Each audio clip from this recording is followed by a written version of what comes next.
ഒരുപാട് ആളുകളുടെ ഒരു ആഗ്രഹമാണ് ഒരു IAS ഓഫീസർ ആവണം, അല്ലെങ്കിൽ ഒരു IPS അല്ലെങ്കിൽ IFS പോലെയുള്ള ഇന്ത്യയിലെ തന്നെ അവർ കിട്ടാവുന്ന ഗവൺമെൻറ് ജോബുകളിൽ അല്ലെങ്കിൽ കിട്ടാവുന്ന എല്ലാ ജോലികളിലും വെച്ച് നോക്കുമ്പോൾ ഏറ്റവും ടോപ്പിൽ എന്ന് തന്നെ പറയാൻ പറ്റുന്ന ജോലികളിൽ പെട്ട ഒന്നാണ് ഇത്തരത്തിലുള്ള സർവീസുകൾ എത്തിപ്പെടുക എന്നുള്ളത്.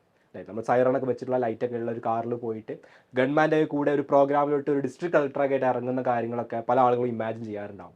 നമ്മളും തന്നെ ഒരുപാട് സ്കൂളുകളിൽ പല സെഷൻസ് എടുക്കുമ്പോൾ കരിയറിൽ എന്താ അല്ലെങ്കിൽ എന്താണ് ഡ്രീം എന്നൊക്കെ ചോദിക്കുമ്പോൾ ഒരുപാട് ആളുകൾ പറയുന്ന ഒരു സംഭവം കൂടിയാണ് ഇത്തരത്തിലുള്ള IAS IPS IFS IFOS തുടങ്ങിയ ഒരുപാട് സർവീസുകളുണ്ട്, അത്തരത്തിലുള്ള സർവീസുകൾ എത്തിപ്പെടുക എന്നുള്ളത്. പക്ഷേ ഇതൊക്കെ പറയാറുണ്ടെങ്കിൽ പോലും കൃത്യമായിട്ട് എങ്ങനെയാണ് അങ്ങോട്ട് എത്തിപ്പെടാൻ പറ്റുക എന്നുള്ളതൊന്നും മിക്ക ആളുകൾക്കും അറിയില്ല. കുറേ ആളുകൾക്ക് IAS ആവണം എന്നുള്ള ആഗ്രഹത്തിൽ ഒരു ചെറിയ ക്ലാസ് മുതൽ UP ക്ലാസ് മുതലൊക്കെ ചിലപ്പോൾ ഡെയിലി പത്രം വായിക്കുന്ന ആളുകളുണ്ട്. ചില ആളുകളൊക്കെ ഇത് എന്തോ വലിയ സംഭവമാണ്, UPSC എന്ന് പറയുന്ന ഒരു എക്സാം ഉണ്ട്, അത് ചെയ്താലേ കിട്ടുള്ളൂ, അപ്പോൾ നമുക്ക് പറ്റുന്ന പരിപാടിയല്ല എന്ന് വിചാരിച്ചിട്ട് പിന്നീട് ഡ്രോപ്പ് ചെയ്യുന്ന ആളുകളുണ്ട്. ഇങ്ങനെ പല കാറ്റഗറിയിലുള്ള ആളുകളുണ്ട്.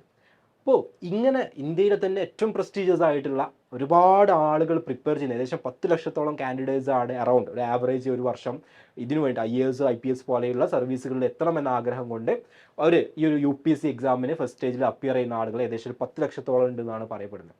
അപ്പോൾ ഇത്രയും ആളുകൾ കോമ്പീറ്റ് ചെയ്യുന്ന ഈ ഒരു എക്സാമിനെ പ്രിപ്പയർ ചെയ്യണമെന്നുണ്ടെങ്കിൽ, അല്ലെങ്കിൽ അത് നമ്മുടെ ഡ്രീം ആണെന്നുണ്ടെങ്കിൽ എന്തായിരിക്കണം നമ്മുടെ ഒരു ഫോക്കസ്, അല്ലെങ്കിൽ എങ്ങനെയായിരിക്കണം നമ്മൾ ചെയ്യേണ്ടത്? നമ്മൾ ചെറിയ ക്ലാസ് മുതലേ പത്രം വായിച്ചു തുടങ്ങണോ, NCERT ബുക്കുകൾ വായിച്ചു തുടങ്ങണോ, സോഷ്യൽ സയൻസ് ആണോ ഫോക്കസ് ചെയ്യേണ്ടത്, അല്ലെങ്കിൽ വേറെ ഏതെങ്കിലും സബ്ജക്റ്റ് ആണോ ഫോക്കസ് ചെയ്യേണ്ടത്? എഡിറ്റോറിയൽ പേജുകൾ കുറേ ആളുകൾ പറയാറുണ്ട്, പത്രത്തിൽ വരുന്ന എഡിറ്റോറിയൽ പേജുകൾ എല്ലാ ദിവസവും വായിക്കണം.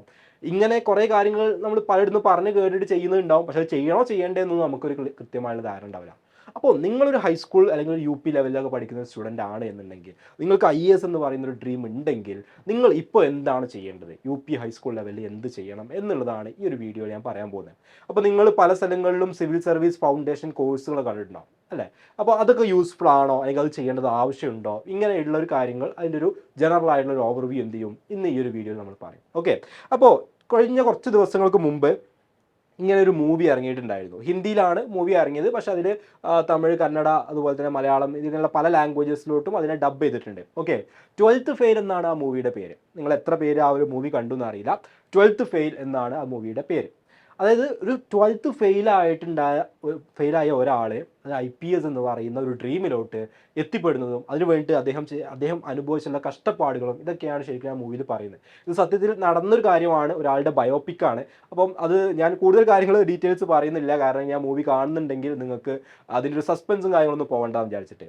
പക്ഷേ അതിൽ ആ ഒരു മൂവി കണ്ടു കഴിയുമ്പോൾ അതിൽ ഇൻസ്പയർ ആയിട്ടുള്ള ഒരുപാട് ആളുകൾ ഉണ്ടാവും. ഓക്കെ, ഇതിന് മുന്നേയും ഇതുപോലത്തെ പല മൂവീസ് ഉണ്ട്. ഇപ്പം മലയാളത്തിലാണെങ്കിൽ തന്നെ ദുൽഖർ സൽമാനൊക്കെ അഭിനയിച്ചിട്ടുണ്ടായിരുന്ന ഒരു വിക്രമാദിത്യം എന്ന് പറയുന്ന മൂവി ഉണ്ട്. പക്ഷെ അതിലൊന്നും ഇതിൻ്റെ ഒരു പ്രിപ്പറേഷൻ്റെ ഒരു കാര്യങ്ങളോ അല്ലെങ്കിൽ അതിൻ്റെ ഒരു സിസ്റ്റം കാര്യങ്ങളോ അതൊന്നും ഡീറ്റെയിൽ ആയിട്ട് കാണിക്കുന്നില്ല. സ്റ്റോറിയൊക്കെ വേറെ രീതിയിലാണ് പോകുന്നത്. പക്ഷേ ഇതിൽ കുറച്ചും കൂടി അതിൻ്റെ ഒരു പ്രിപ്പറേഷൻ കാര്യങ്ങൾ കാണിക്കുന്നുണ്ട്. അതുപോലെ തന്നെ TVF എന്ന് പറയുന്ന ഒരു യൂട്യൂബ് ചാനൽ ആസ്പിരൻസ് എന്ന് പറയുന്ന ഒരു സീരീസ് ഇറങ്ങിയിട്ടുണ്ടായിരുന്നു. അതും ഇതുപോലെ തന്നെ UPSCക്ക് വേണ്ടിയുള്ള ആസ്പിരൻസ്, UPSCന് പ്രിപ്പയർ ചെയ്യുന്ന ആളുകളുടെ ഒരു ലൈഫ് സ്റ്റൈലും കാര്യങ്ങളൊക്കെ പറയുന്ന ഒരു സംഭവമാണ്. അപ്പോൾ എനിവേ ഞാൻ പറഞ്ഞു വന്നതെന്ന് വെച്ചിട്ടുണ്ടെങ്കിൽ ഇതുപോലത്തെ മൂവീസ് കാണുമ്പം അതിൻ്റെ ലാസ്റ്റ് നമുക്ക് എല്ലാവർക്കും ഗൂസ് ബംസ് ഉണ്ടാവും അല്ലേ? കാരണം ഒരാൾ വളരെ പുവർ ആയിട്ടുള്ള ബാക്ക്ഗ്രൗണ്ടിൽ നിന്ന്, ഓക്കെ, ഒരു പ്രിവിലേജസും ഇല്ലാതെ വളരെ കഷ്ടപ്പെട്ട് കൊണ്ടിരുന്ന ഒരു ബാക്ക്ഗ്രൗണ്ടിൽ നിന്ന് റൈസ് ചെയ്ത് അവരുടെ ഡിറ്റർമിനേഷൻ കൊണ്ടും ഹാർഡ് വർക്കും കൊണ്ടും അവർ ആ ഒരു സക്സസ്സിൽ എത്തിപ്പെടുന്ന സമയത്ത് നമുക്ക് തോന്നുന്ന, നമ്മുടെ ഉള്ളിൽ വരുന്ന ഒരു മോട്ടിവേഷൻ ഉണ്ട്. ആ മോട്ടിവേഷനിൽ പല ആളുകളും ചിലപ്പോൾ ഞാൻ എന്തായാലും IAS ആവുള്ളൂ, എന്തായാലും IPS ആവുള്ളൂ എന്നൊക്കെ പറഞ്ഞ് പോകാറുണ്ട്. പക്ഷേ നമുക്ക് അങ്ങനെ ഡ്രീം നമ്മുടെ ഉള്ളിൽ വന്നിട്ടുണ്ട് എങ്കിൽ അത് IPS IAS അത് മാത്രമല്ല, അത് എഞ്ചിനീയർ ആയിക്കോട്ടെ, doctor, scientist, what ever it is, നിങ്ങളുടെ ഉള്ളിൽ അങ്ങനെ ഡ്രീം ഉണ്ടെങ്കിൽ നിങ്ങൾ ഫസ്റ്റ് മനസ്സിലാക്കേണ്ടത് എങ്ങനെയാണ് അങ്ങോട്ട് എത്താൻ പറ്റുക. മനസ്സിലായോ? എങ്ങനെ എത്താൻ പറ്റുക മനസ്സിലാവും. അല്ലാതെ നമ്മൾ ഇതിങ്ങൾ ഡ്രീം ഉണ്ട് ഗുസ്ബംസ് ആയി മോട്ടിവേറ്റഡ് ആയി മാത്രം നടക്കല്ല വേണ്ടേ, നമ്മൾ അതിനുള്ള പണി തുടങ്ങണം. അപ്പോഴേ ശരിക്കും നമ്മുടെ പാഷനായിട്ട് മാറുന്നുള്ളൂ. ഓക്കെ, അല്ലാതെ വേറെ ആളുടെ സ്റ്റോറി വായിച്ചിട്ടോ അയാളുടെ ഒരു സംഭവം കണ്ടിട്ടോ വെറുതെ മോട്ടിവേറ്റഡ് ആയിട്ട് ഓക്കെ ഞാൻ IAS ആവും എന്ന് പറഞ്ഞ് വീട്ടിൽ വെറുതെ ഇരുന്ന് കഴിഞ്ഞാൽ ഒരാൾ എന്ത് ചെയ്യാൻ പോകുന്നില്ല, ആ ഒരു സംഭവം അച്ചീവ് ചെയ്യാൻ പോകുന്നില്ല. നേരെ മറിച്ച് ഓക്കെ ഇങ്ങനെ സംഭവം ഉണ്ട്, ഇതെനിക്ക് പറ്റുന്ന പരിപാടിയാണ്, അല്ലെങ്കിൽ എനിക്ക് ഇഷ്ടമുള്ള കാര്യമാണ്, ഇതെൻ്റെ ഒരു പാഷനാണ് എന്ന് റിയലൈസ് ചെയ്തിട്ട് അതിനുവേണ്ടി വർക്ക് ചെയ്യുന്ന ആളുകൾക്ക് എന്തുള്ളൂ, അങ്ങോട്ടുള്ള സക്സസ് ഉള്ളൂ. അപ്പോൾ അതിനും എത്രയും നേരത്തെ വർക്ക് ചെയ്ത് തുടങ്ങുന്നോ അത്രയും ഈസി ആയിട്ട് നമുക്ക് എന്ത് ചെയ്യാം, അവിടെ എത്താൻ പറ്റും. അപ്പോൾ നിങ്ങൾ IAS IPS ഇങ്ങനെയുള്ള എക്സാമുകൾ ഫോക്കസ് ചെയ്യുന്നുണ്ടെങ്കിൽ നിങ്ങൾ എഴുതേണ്ട എക്സാം UPSC കണ്ടക്ട് ചെയ്യുന്ന എക്സാമാണ്. ഓക്കെ, UPSC കണ്ടക്ട് ചെയ്യുന്ന സിവിൽ സർവീസസ് എക്സാം ആണ് നിങ്ങൾ ഫസ്റ്റ് എഴുതേണ്ടത്. ആ സിവിൽ സർവീസസ് എക്സാമിൻ്റെ ഏകദേശം ഒരു പാറ്റേൺ ആണ് ഇവിടെ കൊടുത്തിട്ടുള്ളത്. ഓക്കെ, ഇത് ചിലപ്പം പല വർഷങ്ങളിലും ചെറിയ ചെറിയ ഡിഫറൻസുകളൊക്കെ ഉണ്ടാവാം, ഉണ്ടാവാതിരിക്കാം. ഇപ്പോൾ നിങ്ങളൊക്കെ ആ ഒരു UPSC എക്സാം എഴുതാൻ എത്തുമ്പോഴേക്കും ചിലപ്പം ഡിഫറൻസ് ഉണ്ടാവാം. ഓക്കെ, അത് നമുക്ക് ആ സമയത്ത് നോക്കാം. എനിവേ ഇപ്പോഴത്തെ ഒരു ഏകദേശം ഒരു ഐഡിയ ആണ് ഞാൻ എന്ത് ചെയ്യുന്നത് പറയുന്നത്. അപ്പോൾ നിങ്ങൾക്കൊരു UPSC എക്സാം എഴുതാൻ പറ്റണമെന്നുണ്ടെങ്കിൽ, ഇപ്പോൾ നിങ്ങൾ PSC എക്സാം കേട്ടിട്ടില്ലേ, നമ്മുടെ കേരളത്തിലുള്ള ഗവൺമെൻറ് സർവീസുകളോട്ട് എഴുതുന്നത്, അതുപോലെ തന്നെ UPSC കണ്ടക്ട് ചെയ്യുന്ന സിവിൽ സർവീസ് എക്സാം എഴുതാൻ പറ്റണമെന്നുണ്ടെങ്കിൽ നിങ്ങളൊരു ഡിഗ്രി ഹോൾഡർ ആയിരിക്കണം. അതാണ് ഫസ്റ്റ് സംഭവം. എന്ന് വെച്ചാൽ നിങ്ങളുടെ +1 +2 കഴിഞ്ഞിട്ട് നിങ്ങൾക്ക് ഏത് ഡിഗ്രി വേണമെങ്കിലും ആകാം. അപ്പോൾ എഞ്ചിനീയറിംഗ് ഡിഗ്രി ആവാം, അല്ലെങ്കിൽ MBBS ആവാം, അല്ലെങ്കിൽ നമ്മുടെ സാധാരണ സയൻസ് ഡിഗ്രി ആവാം, ഹ്യൂമാനിറ്റീസ് ആവാം, കൊമേഴ്സ് ആവാം, അങ്ങനെയുള്ള എനി ഡിഗ്രി. ഓക്കെ, ഏത് സംഭവമാണെങ്കിലും അത് നമ്മൾ അണ്ടർ ഗ്രാജുവേഷൻ എന്നൊക്കെ പറയുന്ന UG എന്നൊക്കെ പറയുന്ന ആ ഒരു ഡിഗ്രി ഉണ്ടെങ്കിൽ നിങ്ങൾക്ക് എന്ത് ചെയ്യാൻ പറ്റും, നിങ്ങൾക്ക് സിവിൽ സർവീസ് എക്സാമിനേഷന് അപ്പിയർ ചെയ്യാൻ പറ്റും. ഓക്കെ, അതാണ് ഫസ്റ്റ് ക്വാളിഫിക്കേഷൻ. അത്രയേ ഉള്ളൂ, നിങ്ങൾക്ക് ആ സംഭവം ഉണ്ടായാൽ മതി. പിന്നെ ഏജും കാര്യങ്ങളൊക്കെ ഉണ്ട്, അത്രയും ഡീറ്റെയിൽസിലൂടെ ഞാൻ പോകുന്നില്ല. അത് നമുക്ക് വേണമെങ്കിൽ വേറൊരു വീഡിയോയിൽ ഇതിൻ്റെ കംപ്ലീറ്റ് സംഭവം പാറ്റേൺ ഒക്കെ പറയുന്ന വേറൊരു വീഡിയോ ചെയ്യാം. ജനറൽ ആയിട്ടുള്ള ഐഡിയ ആണ് പറയുന്നത്. ഓക്കെ, അപ്പോൾ അതിന് ഫസ്റ്റ് സ്റ്റേജ് ഉണ്ടാവുക ഒരു ഒബ്ജക്റ്റീവ് ടൈപ്പ് ക്വസ്റ്റ്യൻസ് അഥവാ മൾട്ടിപ്പിൾ ചോയ്സ് ക്വസ്റ്റ്യൻസ് ഉണ്ടാവുന്ന പ്രിലിംസ് എന്നാണ് നമ്മൾ പൊതുവെ പറയാം. Okay, prelims. അതായത് 3 സ്റ്റേജുകളാണ് ഈ ഒരു എക്സാമിൻ്റെ കംപ്ലീറ്റ് അല്ലെങ്കിൽ ഇതിന് ഈ ഒരു പ്രോസസ്സ് കംപ്ലീറ്റ് ആയിട്ട് പോകുന്നത്. അതിൽ ഫസ്റ്റ് സ്റ്റേജ് ആണ് പ്രിലിംസ്, അഥവാ അതിൽ MCQ ടൈപ്പ് ക്വസ്റ്റ്യൻസ് ഉണ്ടാവുക. അതിൽ 2 പേപ്പറാണ് ഉണ്ടാവുക, 2 പേപ്പർ. അതിൽ ഒന്നാമത്തെ ജനറൽ സ്റ്റഡീസ് ആണ്, രണ്ടാമത് CSAT ആണ്. ഈ ജനറൽ സ്റ്റഡീസിൻ്റെ അകത്താണ് നിങ്ങൾ ഈ പത്രം വായിക്കണം എന്ന് പറയുന്ന അതുപോലത്തെ കറണ്ട് അഫയേഴ്സ് വരുന്നത്, അതുപോലെ തന്നെ നമ്മുടെ ജോഗ്രഫി, ഹിസ്റ്ററി ഇങ്ങനെയുള്ള സബ്ജക്റ്റുകൾ വരുന്നത്, അങ്ങനെയുള്ള സയൻസ് ആൻഡ് ടെക്നോളജി ഇങ്ങനെയുള്ള കുറേ സംഭവങ്ങളുണ്ടല്ലോ. ആ കാര്യങ്ങളൊക്കെ വരും എവിടെയാണ്, ഈ ഒരു ജനറൽ സ്റ്റഡീസിലാണ് വരിക. അതിനുള്ള മൾട്ടിപ്പിൾ ചോയ്സ് ക്വസ്റ്റ്യൻസ് ഉണ്ടാവും. CSAT എന്ന് പറഞ്ഞു കഴിഞ്ഞാൽ അത് നിങ്ങളുടെ ലോജിക്കൽ ആപ്റ്റിറ്റ്യൂഡ്, മെൻ്റൽ എബിലിറ്റി ഇങ്ങനെയുള്ള കാര്യങ്ങൾ ചെക്ക് ചെയ്യുന്ന സംഭവമാണ്. നിങ്ങൾ പലപ്പോഴും പറഞ്ഞു കേട്ടിട്ടുണ്ടാവും, സയൻസ് ബാക്ക്ഗ്രൗണ്ടിൽ നിന്ന് വന്ന ആളുകൾ കൂടുതലായിട്ട് UPSC എക്സാം ക്രാക്ക് ചെയ്യുന്നു, അതിൽ തന്നെ എഞ്ചിനീയറിംഗ് ബാക്ക്ഗ്രൗണ്ടിൽ നിന്ന് വന്ന ആളുകൾ കൂടുതലായിട്ട് ക്രാക്ക് ചെയ്യുന്നു എന്നൊക്കെ നിങ്ങൾ കേട്ടിട്ടുണ്ടാവും. ഇപ്പോൾ കഴിഞ്ഞ ഒരു മാസം മുമ്പ് എങ്ങാനോ പത്രത്തിൽ അതിൻ്റെ റിപ്പോർട്ടും കാര്യങ്ങളൊക്കെ വന്നിട്ടുണ്ടോ, എഞ്ചിനീയേഴ്സ് ഭയങ്കരമായിട്ട് UPSC എക്സാം ക്രാക്ക് ചെയ്യുന്നു എന്ന് പറഞ്ഞിട്ട്. അപ്പോൾ അത് എന്തുകൊണ്ടാണ് നിങ്ങൾ ആലോചിച്ച് നോക്കിയിട്ടുണ്ടോ? ഈ ഒരു എക്സാം എഴുതണമെന്നുണ്ടെങ്കിൽ നിങ്ങൾക്ക് ഏതെങ്കിലും ഒരു ഡിഗ്രി മതി. എഞ്ചിനീയറിംഗ് ആവണമെന്നില്ല, സയൻസ് ഡിഗ്രി ആവണമെന്നില്ല, എനി ഡിഗ്രി, ഹ്യൂമാനിറ്റീസ്, കൊമേഴ്സ് എന്താണെങ്കിലും കുഴപ്പമില്ല. ബട്ട് സ്റ്റിൽ എന്തുകൊണ്ട് സയൻസ് ബാക്ക്ഗ്രൗണ്ടിൽ നിന്ന് വരുന്നവർ അത് ക്രാക്ക് ചെയ്യുന്നു, എങ്കിൽ അവർ കൂടുതലായിട്ട് ക്രാക്ക് ചെയ്യുന്നു, എഞ്ചിനീയേഴ്സ് ആയിട്ടുള്ള ആളുകൾ കൂടുതൽ ക്രാക്ക് ചെയ്യുന്നു? നിങ്ങൾ ആലോചിച്ച് നോക്കിയിട്ടുണ്ടോ? അതിൻ്റെ ഒരുപാട് റീസൺസ് ഉണ്ട്. അതിൽ ഒരു റീസൺ കിടക്കുന്നത് ഇവിടെയാണ്, ഈ CSAT എന്ന് പറയുന്ന പേപ്പറിലാണ്. CSAT. അപ്പോൾ നിങ്ങൾ പല ആളുകളും ചിലപ്പോൾ IAS ആവണമെന്നുള്ള താല്പര്യത്തിൽ +1 +2 ഹ്യൂമാനിറ്റീസ് എടുക്കുന്ന ആളുകളുണ്ടാവും. അത് ശരിക്കും അതിൻ്റെ ഒരു ആവശ്യമില്ല. കാരണം എന്താ വെച്ചാൽ ഇപ്പോൾ ഈ CSAT എന്നുള്ളത് എന്തുകൊണ്ട് സയൻസ് ബാക്ക്ഗ്രൗണ്ടിൽ നിന്ന് വരുന്ന ആളുകൾ കൂടുതൽ ക്രാക്ക് ചെയ്യുന്നു എന്ന് ചോദിച്ചാൽ, CSAT ഞാൻ നേരത്തെ പറഞ്ഞ പോലെ ലോജിക്കൽ തിങ്കിങ്, മെൻ്റൽ എബിലിറ്റി ഇങ്ങനെയുള്ള കാര്യങ്ങളാണ്. എന്ന് വെച്ചാൽ ബേസിക് മാത്തമാറ്റിക്സ് വരുന്ന കാര്യങ്ങളാണ് അതിലുണ്ടാവുക. ബേസിക് മാത്തമാറ്റിക്സ് അറിയാത്ത ഒരാൾക്ക് അത് ക്രാക്ക് ചെയ്യാൻ പറ്റില്ല. രണ്ടാമത്തെ കാര്യം, ഇത് എന്ന് പറഞ്ഞാൽ ജസ്റ്റ് ക്വാളിഫയിങ് പേപ്പറാണ്. ക്വാളിഫയിങ് പേപ്പർ എന്ന് വെച്ചാൽ അതിലൊരു പെർട്ടിക്കുലർ മാർക്ക് മാത്രം ഉണ്ടായാൽ മതി, അതിൽ കൂടുതൽ ഫുൾ മാർക്ക് വാങ്ങണം എന്നൊരു നിർബന്ധമില്ല. അതൊരു ക്വാളിഫയിങ്, അതിൽ ആ ഒരു പെർട്ടിക്കുലർ മാർക്ക് കിട്ടിക്കഴിഞ്ഞാൽ എല്ലാവർക്കും ക്വാളിഫൈഡാണ്. പക്ഷേ ഇതിൽ ഒരുപാട് ആളുകൾ ഇതിൽ കഷ്ടപ്പെടും. ഈ ജനറൽ സ്റ്റഡീസിൻ്റെ സിലബസ് ഭയങ്കര വാസ്റ്റാണ്. Okay, history, geography, current affairs അങ്ങനെ ഒരുപാട് കാര്യങ്ങൾ എവിടെയുണ്ട്, ഈ ഒരു ജനറൽ സ്റ്റഡീസിൽ വരുന്നുണ്ട്. ഓക്കെ, ഈ CSAT പക്ഷേ അത്രമാത്രമൊന്നുമില്ല, ഈ ജനറൽ സ്റ്റഡീസിന് കമ്പയർ ചെയ്യുമ്പോൾ അത്രമാത്രമില്ല. ബട്ട് സ്റ്റിൽ എന്ത് ചെയ്യുന്നു, ആളുകൾ ഇതിൽ സ്ട്രഗിൾ ചെയ്യുന്നു, സയൻസ് ബാക്ക്ഗ്രൗണ്ടിൽ നിന്ന് അല്ലാത്തവർ. കാരണം ഇതിൽ മാത്സ് വരുന്നുണ്ട്. മാത്സും ലോജിക്കൽ തിങ്കിങ്ങും മെൻ്റൽ എബിലിറ്റിയൊക്കെ ഉള്ളത് കൊണ്ട് സ്വാഭാവികമായിട്ടും സയൻസ് അല്ലാത്ത ബാക്ക്ഗ്രൗണ്ടിൽ നിന്ന് വന്നവർക്ക് മാത്സ് അത്ര ഫെമിലിയർ ആവില്ല. പക്ഷേ സയൻസ് ബാക്ക്ഗ്രൗണ്ട് ഉള്ളവർ ഇപ്പോൾ JEE എക്സാം ആയിക്കോട്ടെ, NEET എക്സാം ആയിക്കോട്ടെ, ഇങ്ങനത്തെ എക്സാമിനൊക്കെ പ്രിപ്പയർ ചെയ്യുകയാണെങ്കിൽ ഫിസിക്സും മാത്സ് ഒക്കെ ഉള്ളതുകൊണ്ട് അവർക്ക് മാത്സിൽ ഐഡിയ ഉണ്ടാവും. ഇനി എഞ്ചിനീയറിംഗ് ബാക്ക്ഗ്രൗണ്ടിൽ നിന്നാണെങ്കിൽ സ്വാഭാവികമായിട്ടും എഞ്ചിനീയേഴ്സിൻ്റെ ഒരു ലോജിക്കൽ തിങ്കിങ് കുറച്ചും കൂടി ഡെവലപ്ഡ് ആയിരിക്കും. കാരണം അവർ ആ ഒരു എഞ്ചിനീയറിംഗ് പഠിക്കുന്ന സമയത്ത് ഒരു 4 years കണ്ടിന്യൂസ്ലി അവർ ഇതുപോലത്തെ ഡിഫറെൻറ്റ് ടൈപ്പ് ഓഫ് പ്രോബ്ലംസിൽ ഇങ്ങനെ അവരുടെ ബ്രെയിൻ അപ്ലൈ ചെയ്തുകൊണ്ടിരിക്കുകയാണ്. ഓക്കെ, അപ്പോൾ അതുകൊണ്ട് തന്നെ 4 years കഴിയുമ്പോൾ അവർക്ക് അതിൻ്റേതായുള്ള ഒരു അഡ്വാൻറ്റേജ്, ഒരു ഡെവലപ്മെൻറ്റ് ഉണ്ടായിട്ടുണ്ടാവും. അതുകൊണ്ടാണ് ഇതിൽ സയൻസുകാർ കൂടുതലായിട്ട് ഈ ഒരു പേപ്പർ സിമ്പിളായിട്ട് ക്വാളിഫൈ ചെയ്യും, അതിൽ തന്നെ എഞ്ചിനീയേഴ്സിനും എന്താണ് കുറച്ചും കൂടി അഡ്വാൻറ്റേജ് ഉണ്ടാകും എന്നുള്ളത്. അപ്പോൾ നിങ്ങൾക്ക് ഈ ഒരു ജനറൽ സ്റ്റഡീസിൽ നിങ്ങൾക്ക് ഫുൾ മാർക്ക് ഉണ്ടെന്ന് പറഞ്ഞിട്ട് കാര്യമില്ല, CSAT പേപ്പർ ക്വാളിഫൈ ചെയ്യാൻ പറ്റിയിട്ടില്ലെങ്കിൽ കാര്യമില്ല. അപ്പോൾ ഈ ജനറൽ സ്റ്റഡീസിന് കുറേ പഠിക്കാനുള്ളത് കൊണ്ട് തന്നെ ഒട്ടുമിക്ക ആളുകളും അതിന് കൂടുതൽ സമയം സ്പെൻഡ് ചെയ്യും. ഈ CSAT അധികം പഠിക്കാൻ സമയം കിട്ടില്ല. അപ്പോൾ എഞ്ചിനീയറിംഗ് ബാക്ക്ഗ്രൗണ്ടിൽ നിന്ന് വരുന്നവർക്ക്, സയൻസ് ബാക്ക്ഗ്രൗണ്ടിൽ നിന്ന് വരുന്നവർക്ക്, മെഡിക്കൽ ബാക്ക്ഗ്രൗണ്ടിൽ നിന്ന് വരുന്നവർക്ക്, ഇവർക്കൊക്കെ ഓൾറെഡി അവർക്ക് കൂടുതൽ സമയം എന്തിന് സ്പെൻഡ് ചെയ്യണ്ട, CSAT സ്പെൻഡ് ചെയ്യണ്ട. കാരണം അവർ ഡിഗ്രി സമയത്തും +1 +2 ഒക്കെ ആയിട്ട് സയൻസ് പഠിച്ചു, അല്ലെങ്കിൽ മാത്സ് അവർക്ക് അറിയാം. അപ്പോൾ അതുകൊണ്ട് തന്നെ അവർക്ക് ഇതിന് കുറച്ച് സമയം എന്ത് ചെയ്താൽ മതി, സ്പെൻഡ് ചെയ്താൽ മതി. ഓക്കെ, ഇത് ഞാൻ ജനറലൈസ് ചെയ്തിട്ട് പറയില്ല, ഇതൊരു മെജോറിറ്റി ആളുകൾക്ക് സംഭവിക്കുന്ന ഒരു കാര്യമാണ്. ഇപ്പോൾ ഹ്യൂമാനിറ്റീസിലും കൊമേഴ്സിലൊക്കെ പഠിച്ചു വരുന്ന ആൾക്കാരും എന്ത് ചെയ്യുന്നുണ്ട്, ക്രാക്ക് ചെയ്യുന്നുണ്ട്. പക്ഷേ അവരെക്കാളും കമ്പാരിറ്റീവ്ലി കൂടുതൽ മറ്റ് സ്ട്രീമുകാർ വരുന്നതിൻ്റെ ഒരു കാരണമാണ് എന്ത് ചെയ്യുന്നത്, എഞ്ചിനീയറിംഗ് ബാക്ക്ഗ്രൗണ്ടിൽ നിന്ന് വരുന്നവരൊക്കെ കൂടുതൽ വരുന്നതിൻ്റെ ഒരു കാരണമാണ് എന്ത് ചെയ്തത് ഞാൻ പറഞ്ഞത്. ഓക്കെ, അപ്പോൾ ഈ CSAT എന്ത് ചെയ്യും, ക്വാളിഫൈ ചെയ്യുന്നിടത്ത് കൂടുതൽ ഇവർ വരും. പല ആളുകളും എത്രയോ സ്റ്റുഡൻസ് ജനറൽ സ്റ്റഡീസിൽ നല്ല മാർക്ക് ഉണ്ടാവും, CSAT ക്വാളിഫൈ ചെയ്യാൻ പറ്റാതെ, ജസ്റ്റ് ക്വാളിഫയിങ് പേപ്പർ ആയിട്ടുള്ള CSAT ക്വാളിഫൈ ചെയ്യാൻ പറ്റാതെ അവരെന്ത് ചെയ്യും, ഫെയിലർ ആവും. അപ്പോൾ ഇവിടുന്ന് ഫെയിലർ ആയി കഴിഞ്ഞാൽ പിന്നെ അടുത്ത സ്റ്റെപ്പിലോട്ട് പോകാൻ പറ്റില്ല. അപ്പോൾ ഇവിടുന്ന് ആ ഒരു സെഗ്രിഗേഷൻ നടക്കും, ആ ഒരു അഡ്വാൻറ്റേജ്. ബേസിക് മാത്തമാറ്റിക്സ്, അതാണ് ഐഡിയ, മനസ്സിലായോ? ബേസിക് ആയിട്ടുള്ള മാത്തമാറ്റിക്സും ലോജിക്കൽ തിങ്കിങ്, മെൻ്റൽ എബിലിറ്റി, ഇങ്ങനെയുള്ള കാര്യങ്ങൾ അത് വേണം, നിർബന്ധമാണ്. അപ്പോൾ അത് റെഡി ആണെങ്കിൽ ഇതും ക്രാക്ക് ചെയ്യാൻ പറ്റുള്ളൂ. അങ്ങനെ നിങ്ങൾ പ്രിലിംസ് ക്വാളിഫൈ ചെയ്താൽ കുറച്ച് ആളുകൾ ക്വാളിഫൈ ചെയ്ത ആളുകൾക്ക് മെയിൻസ് എന്ന് പറയുന്ന സ്റ്റേജ് വരും. മെയിൻസ് എന്ന് പറഞ്ഞു കഴിഞ്ഞാൽ ഡിസ്ക്രിപ്റ്റീവ് ആണ്, എന്ന് വെച്ചാൽ പേപ്പർ ആൻഡ് പെൻ വെച്ച് നമ്മൾ എഴുതണം. ഇത് മൾട്ടിപ്പിൾ ചോയ്സ് ക്വസ്റ്റ്യൻസ് ആണ്, പക്ഷേ ഇത് ഡിസ്ക്രിപ്റ്റീവ് ആണ്, സെക്കൻഡ് ലെവൽ ഡിസ്ക്രിപ്റ്റീവ് ആണ്. അത് തന്നെ ഒരുപാട് പേപ്പറുകളുണ്ട്. ഓക്കെ, 9 പേപ്പേഴ്സ് ഉണ്ട്. അതിൽ തന്നെ 2 ക്വാളിഫയിങ് ലാംഗ്വേജസ് ഉണ്ടാവും, SA, 4 GS paper, 2 optional papers എന്നുള്ള രീതിയിലായിരിക്കും അതിൻ്റെ ഒരു ഡിസ്ട്രിബ്യൂഷൻ ഉണ്ടാവുക. ഈ ഓപ്ഷണൽ എന്നൊക്കെ പറഞ്ഞാൽ നിങ്ങൾക്ക് എടുക്കാം, ഒരുപാട് ഓപ്ഷണൽ സബ്ജക്റ്റ് ഉണ്ട്. ഓക്കെ, അതിൽ ഈവൻ ഇൻക്ലൂഡിങ് മലയാളം പോലും ഉണ്ട്. വേണമെങ്കിൽ നിങ്ങൾക്ക് മലയാളം എടുക്കാം, അല്ലെങ്കിൽ നിങ്ങൾക്ക് സോഷ്യോളജി, അല്ലെങ്കിൽ ഇതുപോലെ മാത്തമാറ്റിക്സ് എടുക്കുന്നത് അങ്ങനെ എടുക്കാം. അങ്ങനെ ഒരുപാട് സബ്ജക്റ്റുകളുണ്ട്. Okay, wide variety of subject ഉണ്ട്, പറഞ്ഞാൽ തീരില്ല. അതിൽ നിങ്ങൾക്ക് ഇഷ്ടമുള്ള സബ്ജക്റ്റ് ഏതെങ്കിലും ഒരു സബ്ജക്റ്റ് എന്ത് ചെയ്യാം, ഓപ്ഷണലായിട്ട് എടുക്കാമെന്നുള്ള. ഓക്കെ, അത് നമുക്ക് ഏതിലാണ് ഏറ്റവും കോൺഫിഡൻസ് ഉള്ളത്, നമുക്ക് നന്നായിട്ട് പെർഫോം ചെയ്യാൻ പറ്റും എന്ന് തോന്നുന്ന നമുക്ക് ഇഷ്ടമുള്ള ഒരു സബ്ജക്റ്റ് എന്ത് ചെയ്യാം, ഓപ്ഷണലായിട്ട് എടുക്കാം. അതുപോലെ നിങ്ങൾ ആ മെയിൻസും ഇതുപോലെ എഴുതി നിങ്ങൾ അത് ക്വാളിഫൈ ചെയ്ത് കഴിഞ്ഞാൽ അടുത്ത സ്റ്റെപ്പ് നിങ്ങളുടെ ഇൻ്റർവ്യൂ ആണ്, അഥവാ നിങ്ങളുടെ പേഴ്സണാലിറ്റി ടെസ്റ്റ് എന്നൊക്കെ പറയും. അപ്പോൾ നിങ്ങൾ ഇൻ്റർവ്യൂ ബോർഡിന് മുന്നിൽ പോവുക, അവിടെ നിങ്ങളോട് എന്ത് ചെയ്യുക, ക്വസ്റ്റ്യൻസും കാര്യങ്ങളൊക്കെ ചോദിക്കും. അപ്പോൾ അവിടെ നിങ്ങളുടെ ഒരു വിവരം എന്നുള്ളത്, അല്ലെങ്കിൽ നിങ്ങളുടെ നോളജ് എന്നുള്ളതിൻ്റെ അപ്പുറത്തേക്ക് നിങ്ങളുടെ ഒരു പേഴ്സണാലിറ്റി, നിങ്ങളുടെ ഒരു വിഷൻ, നിങ്ങളുടെ ഓരോ കാര്യങ്ങളിലുള്ള നിങ്ങളുടെ ഒരു നിലപാട്, ഇതൊക്കെയാണ് എന്ത് ചെയ്യുന്നത്, അവിടെ ടെസ്റ്റ് ചെയ്യുന്നത്. കാരണം നിങ്ങൾ അൾട്ടിമേറ്റ്ലി നിങ്ങൾ ഈ ഒരു സിസ്റ്റത്തിലോട്ട് പോകുന്ന ആളുകളാണ്, അല്ലേ? ഇവിടുത്തെ ഒരു ഭരണവുമായിട്ട് ബന്ധപ്പെട്ട, അതിൻ്റെ എക്സിക്യൂഷനുമായിട്ട് ബന്ധപ്പെട്ട ആ ഒരു സിസ്റ്റത്തിലോട്ട് പോകുന്ന ആളുകളാണ്. അപ്പം നിങ്ങൾ ഒരു ഡിപ്ലോമാറ്റ് ആയിരിക്കണം, അല്ലെങ്കിൽ നിങ്ങളുടെ ഡിസിഷൻസ് വളരെ കറക്റ്റ് ആയിരിക്കണം, എന്നെങ്കിൽ മാത്രമേ ബാക്കിയുള്ള കാര്യങ്ങൾ സ്മൂത്ത് ആയിട്ട് റൺ ആവുള്ളൂ. അപ്പോൾ അതുകൊണ്ട് തന്നെ നിങ്ങളുടെ ആ ഒരു പേഴ്സണാലിറ്റിയാണ് ആക്ച്വലി എന്ത് ചെയ്യുന്നത്, ആ ഒരു ഇൻ്റർവ്യൂയിലൂടെ ടെസ്റ്റ് ചെയ്യുന്നത്. കാരണം നിങ്ങളൊരു വിവരം ഓൾറെഡി ഇവിടെ 2 സ്ഥലത്ത് ടെസ്റ്റ് ചെയ്ത് കഴിഞ്ഞു, ഇവിടെ നിങ്ങളുടെ പേഴ്സണാലിറ്റി ടെസ്റ്റ് ചെയ്യും. അതും കൂടി ക്വാളിഫൈ ചെയ്ത ആളുകൾക്കാണ് എന്ത് ചെയ്യുക, അതും കൂടി ക്വാളിഫൈ ചെയ്ത ആളുകളെയാണ് അവർ റാങ്ക് ലിസ്റ്റ് ഇടും. ആ റാങ്ക് ലിസ്റ്റിൽ ചില ആളുകൾ IAS ചൂസ് ചെയ്തവരാവും, ചിലർക്ക് IPS ആവും. അപ്പം നിങ്ങളുടെ റാങ്ക് ലിസ്റ്റിൻ്റെ ബേസ് നിങ്ങൾ ഏറ്റവും ടോപ്പിലാണ് വന്നെങ്കിൽ നിങ്ങൾക്ക് ഇഷ്ടമുള്ള സർവീസ് കിട്ടും. അല്ലെങ്കിൽ നമ്മുടെ ഈ ഒരു +1 +2 നമ്മൾ അലോട്ട്മെൻറ്റ് കൊടുക്കുന്ന പോലെ തന്നെയാണ് എന്ത്, അത് നിങ്ങൾ ഏറ്റവും ടോപ്പിൽ വന്നവർ ഏത് പ്രിഫർ ചെയ്തോ അവർക്ക് അത് കൊടുക്കും. അതാണ് സംഭവം.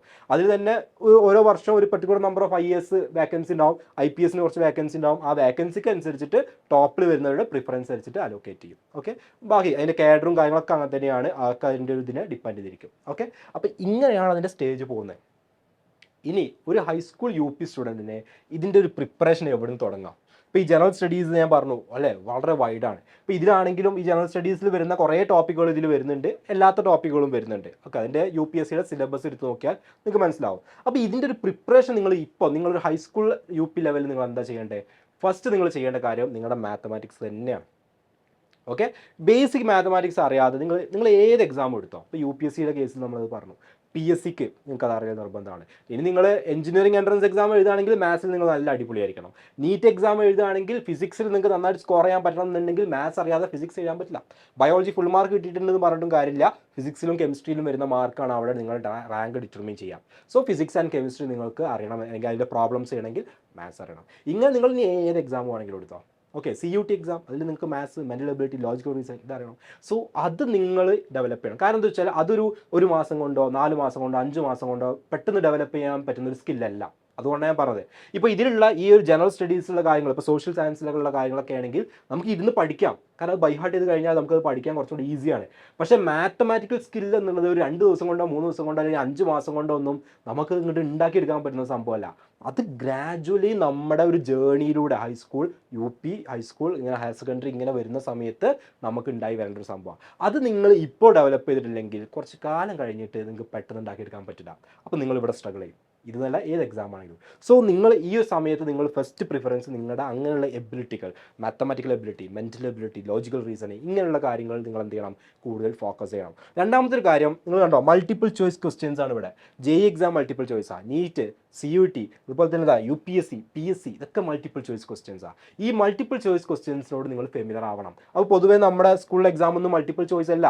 സ്കൂൾ എക്സാം പൊതുവേ ഡിസ്ക്രിപ്റ്റീവ് ടൈപ്പാണ്, ഇവിടെ രണ്ടാമത് എഴുതുന്ന ടൈപ്പാണ്. പക്ഷേ സ്കൂളിലെ ഡിസ്ക്രിപ്റ്റീവ് പോലെ എല്ലാം ഇതിലുള്ള ഡിസ്ക്രിപ്റ്റീവ്, അതും ഡിഫറൻറ്റാണ്. അപ്പോൾ നമ്മൾ എന്ത് ചെയ്യണം, മൾട്ടിപ്പിൾ ചോയ്സ് ക്വസ്റ്റ്യൻസിനോട് ഫെമിലർ ആവണം. അപ്പോൾ നമ്മൾ ഫൗണ്ടേഷൻ കോഴ്സിലൊക്കെ ഉള്ള ഓരോ ചാപ്റ്ററിൻ്റെ എക്സാമും, ടേം എക്സാമുകളും, ഫൈനൽ എക്സാമും എല്ലാം നമ്മൾ മൾട്ടിപ്പിൾ ചോയ്സ് നടത്തുന്ന കാര്യം നിങ്ങളിത് ഫെമിലർ ആവാൻ വേണ്ടിയിട്ടാണ്. കാരണം മൾട്ടിപ്പിൾ ചോയ്സ് ക്വസ്റ്റ്യൻസിന് ആൻസർ ചെയ്യുമ്പോൾ അതിന് വേറൊരു ലെവലാണ്. ഓക്കെ, അത് വേറൊരു സൈക്കോളജിയും വേറൊരു സ്ട്രാറ്റജിയാണ് നമ്മൾ എന്ത് ചെയ്യേണ്ടത് അവിടെ യൂസ് ചെയ്യേണ്ടത്. ആ കാര്യങ്ങൾ നിങ്ങൾ പ്രാക്ടീസ് ചെയ്യണം. അടുത്ത കാര്യം, ഈ ജനറൽ സ്റ്റഡീസിൽ ഞാൻ പറഞ്ഞു കറണ്ട് അഫയേഴ്സും കാര്യങ്ങളൊക്കെ ചോദിക്കുന്നു. പക്ഷേ എന്ന് വെച്ചിട്ട് ഇന്ന് മുതലുള്ള പത്രം മുതലേ എന്ത് ചെയ്യേണ്ട ആവശ്യമില്ല, ബൈ ഹാർട്ട് ചെയ്ത് പോകേണ്ട ആവശ്യമില്ല. കാരണം ഏത് വർഷമാണോ നിങ്ങൾ UPSC എക്സാം എഴുതുന്നത് ആ ഒരു വർഷത്തെ കറണ്ട് അഫയേഴ്സ് ആണ് അതിൽ മേജറായിട്ടും അല്ലെങ്കിൽ മോർ ദാൻ 95% ചോദിക്കാം. മനസ്സിലായോ? അപ്പോൾ നിങ്ങൾ ഫോക്കസ് ചെയ്യേണ്ടത് നിങ്ങൾ എഴുതാൻ പോകുന്ന വർഷത്തെ കറണ്ട് അഫയേഴ്സിലാണ്. പക്ഷേ എന്തുകൊണ്ടാണ് ആളുകൾ ഇപ്പോഴേ പത്രം വായിക്കണം എന്ന് പറയാൻ കാരണം, അതാ ഒരു ഹാബിറ്റ് ക്രിയേറ്റ് ചെയ്യാനാണ്. ഓക്കെ, ഒരു ഹാബിറ്റ് ക്രിയേറ്റ് ചെയ്യുക. കാരണം നിങ്ങളൊരു ന്യൂസ് പേപ്പർ വായിക്കുന്ന ഒരു ഹാബിറ്റ് നിൽക്കുന്നുണ്ടെങ്കിൽ നിങ്ങളൊരു UPSC പ്രിപ്പയർ ചെയ്യാനാവുമ്പോഴേക്കും നിങ്ങൾക്ക് പെട്ടെന്ന് വായിക്കാൻ പറ്റും, സ്പീഡ് വായിക്കാൻ പറ്റും. ആ വായിച്ച് പരിചയമില്ലാത്ത ഒരാൾക്ക് കുറേ സമയം എടുക്കും ആ ഒരു ന്യൂസ് പേപ്പർ വായിക്കണമെങ്കിൽ. അതാണ് ഇതിൻ്റെ ഡിഫറൻസ്. അതുപോലെ എഡിറ്റോറിയൽ പേജസ് വായിക്കണം എന്ന് പറയാൻ കാരണം ആ എഡിറ്റോറിയൽ പേജസ് നിങ്ങൾക്ക് എക്സാമിന് ഡയറക്റ്റ് ചോദിക്കുന്നു എന്നുള്ളതുകൊണ്ടല്ല. എഡിറ്റോറിയൽ പേജസിൽ ഒരുപാട് ആളുകളുടെ അവരുടെ ഒപ്പീനിയൻസ് വരും, അവരുടെ സ്റ്റേറ്റ്മെൻറ്റുകൾ വരും, അവരുടെ റെഫറൻസുകൾ വരും. അപ്പോൾ അത് വായിച്ചു കഴിഞ്ഞാൽ നമുക്ക് അതിനെ ബേസ് ചെയ്തുകൊണ്ട് നമുക്ക് നമ്മുടേതായിട്ടൊരു ഒപ്പീനിയൻ എന്ത് ചെയ്യാൻ പറ്റും, ക്രിയേറ്റ് ചെയ്യാൻ പറ്റും. അങ്ങനെയുള്ളൊരു സ്കില്ല് ഡെവലപ്പ് ചെയ്യാൻ വേണ്ടിയിട്ടാണ് എഡിറ്റോറിയൽ പേജസ് വായിക്കണം എന്ന് പറയുന്നത്. ഓക്കെ, അപ്പോൾ അതൊക്കെ എന്തിനാ വെച്ചാൽ അത് നിങ്ങളുടെ സ്കില്ലുകൾ, ആ ഒരു സ്കില്ല് ഡെവലപ്പ് ചെയ്യാണ്. ഇനി ന്യൂസ് പേപ്പർ വായിക്കുക എന്ന് പറഞ്ഞാൽ പോലും ന്യൂസ് പേപ്പർ മുഴുവൻ അരിച്ചു പെറുക്കി വായിക്കേണ്ട ആവശ്യമൊന്നുമില്ല. അതൊരിക്കലും പോസിബിൾ അല്ല. നിങ്ങളൊന്ന് ആലോചിച്ച് നോക്കുക, ഒരു ന്യൂസ് പേപ്പർ ഫ്രണ്ട് പേജിലെ ഫ്രണ്ട് ലൈൻ മുതൽ ലാസ്റ്റ് ലൈൻ വരെ മുഴുവൻ ഒരാൾക്ക് ഇരുന്ന് വായിക്കാൻ പറ്റുമോ? തീരുമോ? എത്ര സമയം വേണ്ടി വരും? നിങ്ങൾക്ക് അതിൻ്റെ കൂടെ വേറെയും കുറേ കാര്യങ്ങൾ പഠിക്കാനുണ്ടാവില്ലേ? അല്ലാതെ ന്യൂസ് പേപ്പർ മാത്രമല്ലല്ലോ ഉണ്ടാവുക, വേറെ എത്രയോ ബുക്സ് പഠിക്കാനുണ്ട്. അപ്പം അത് ശരിക്കും വായിക്കേണ്ട വേറൊരു സ്റ്റൈലുണ്ട്. UPSC എക്സാമിന് നിങ്ങൾ വായിക്കേണ്ട അതിൻ്റെ സിലബസ് മനസ്സിലാക്കിയിട്ട് വായിക്കേണ്ട ഒരു സ്റ്റൈലുണ്ട്. അത് ആ സമയത്ത് നിങ്ങൾ പ്രാക്ടീസ് ചെയ്താൽ മതി. പക്ഷേ അതിന് മുന്നേ എന്ത് ചെയ്യാം, നിങ്ങൾ ഈ ന്യൂസ് പേപ്പർ റീഡിങ് ഹാബിറ്റ് എന്ത് ചെയ്യുക, അത് പാരലൽ ക്രിയേറ്റ് ചെയ്ത് കൊണ്ടുവരിക എന്നുള്ളതാണ്. അതാണ് ഇപ്പോൾ ഇമ്മീഡിയറ്റ്ലി നിങ്ങൾ ചെയ്യേണ്ട കാര്യങ്ങൾ. അപ്പോൾ നിങ്ങളുടെ ബേസിക് മാത്തമാറ്റിക്സ്, അതുപോലെ ലോജിക്കൽ, മെൻ്റൽ എബിലിറ്റി, ഇങ്ങനത്തെ കാര്യങ്ങൾ ഡെവലപ്പ് ചെയ്യുക. അതുപോലെ തന്നെ ഈ ജനറൽ സ്റ്റഡീസിൻ്റെ ഭാഗമായിട്ട് ന്യൂസ് പേപ്പർ വായിക്കുന്നു, അങ്ങനത്തെ ഹാബിറ്റുകൾ ക്രിയേറ്റ് ചെയ്യുക. പിന്നെ MCQ type, okay, multiple choice questions practice ചെയ്തിട്ട് തന്നെ പഠിക്കണം. നന്നായിട്ട് പ്രാക്ടീസ് ചെയ്യണം. ഒരു 10,000 എക്സാമുകളെങ്കിലും അതിന് മുന്നേ എന്ത് ചെയ്യുക, എഴുതി പ്രാക്ടീസുള്ള ഒരാൾ പോയിട്ട് അവിടെ പോയി എഴുതുമ്പോൾ അയാൾക്ക് അതിൻ്റെ ഇമ്പാക്റ്റ് ഉണ്ടാവും. നേരെ മറിച്ച് ആദ്യമായിട്ട് പോയി എഴുതുന്ന ആൾക്ക് എന്തുണ്ടാവില്ല, അതുണ്ടാവില്ല എന്നുള്ളതാണ്. അപ്പോൾ നിങ്ങൾ ഇപ്പോൾ സോഷ്യൽ സയൻസ് ശരിക്കും 6th മുതൽ 12th വരെയുള്ള NCERT ബേസ് ചെയ്തിട്ടാണ് എന്ത് ചെയ്യാം, സോഷ്യൽ സയൻസിൻ്റെ ടോപ്പിക്സ് വരുന്നത് ആക്ച്വലി. പക്ഷേ എന്നാൽ പോലും നിങ്ങൾ ഇപ്പോഴേ ഇരുന്ന് ബൈ ഹാർട്ട് ചെയ്യണം എന്നുള്ളത് ഞാൻ പ്രിഫർ ചെയ്യുന്നില്ല. കാരണം അത് നിങ്ങൾ മറന്നു പോകും പിന്നീടും. അപ്പോൾ ആ സമയത്ത് എന്ത് ചെയ്താൽ മതി, അതിൻ്റെ പ്രിപ്പറേഷൻ ടൈമിൽ അത് കുറച്ചും കൂടെ സിലബസ് മനസ്സിലാക്കിയിട്ട് പഠിച്ചാൽ മതി. അല്ലാതെ മുഴുവൻ കാര്യങ്ങളും ബൈ ഹാർട്ട് ചെയ്യേണ്ട ആവശ്യമില്ല. UPSCയുടെ സിലബസ് മനസ്സിലാക്കിയിട്ട് ആ സമയമാകുമ്പോഴേക്കും എന്ത് ചെയ്യുക, പഠിച്ചാൽ മതി. അതുകൊണ്ട് ഞാൻ പറഞ്ഞത് അതൊക്കെ നിങ്ങൾക്ക് ആ സമയത്ത് പഠിച്ചെടുക്കാൻ പറ്റും. ഓക്കെ, അത് നന്നായി ഡിറ്റർമിൻ ചെയ്ത് അതിന് ഫുൾ ടൈം പ്രിപ്പറേഷനിൽ ഇരിക്കുന്ന ഒരാളെ സംബന്ധിച്ചിടത്തോളം ആ കാര്യങ്ങളൊക്കെ അപ്പോൾ പഠിച്ചെടുക്കാൻ പറ്റും, അതിനുള്ള സമയം ഉണ്ടാകും. പക്ഷേ ഈ സാധനം, ഈ മെൻ്റൽ എബിലിറ്റിയും അല്ലെങ്കിൽ ലോജിക്കൽ റീസണിങ്ങും മാത്തമാറ്റിക്കൽ സ്കില്ലും എന്ത് ചെയ്യാൻ പറ്റില്ല, അത് ഉണ്ടാക്കിയെടുക്കാൻ പറ്റില്ല. അത് നമ്മൾ കുറേ ടൈമിൻ്റെ ഉള്ളിൽ നമുക്ക് ഉണ്ടായി വരേണ്ട സംഭവമാണ്. അപ്പോൾ നിങ്ങൾ എന്ത് ചെയ്യുക, ആ കാര്യങ്ങളിൽ ഫോക്കസ് ചെയ്യുക. അപ്പോൾ അതുകൊണ്ടാണ് നമ്മുടെ ഫൗണ്ടേഷൻ കോഴ്സിൽ ജോയിൻ ചെയ്യുന്നവരോടൊക്കെ നമ്മൾ പറയാറുണ്ട്, ഈവൻ നിങ്ങൾ UPSC ടാർഗറ്റ് ചെയ്യുന്നവരായിക്കോട്ടെ, JEE ആയിക്കോട്ടെ, NEET ആയിക്കോട്ടെ, വാട്ട് എവർ ഇറ്റ് ഈസ്, നിങ്ങൾക്ക് ഉണ്ടാവേണ്ട കുറച്ച് സ്കില്ലുകളുണ്ട്.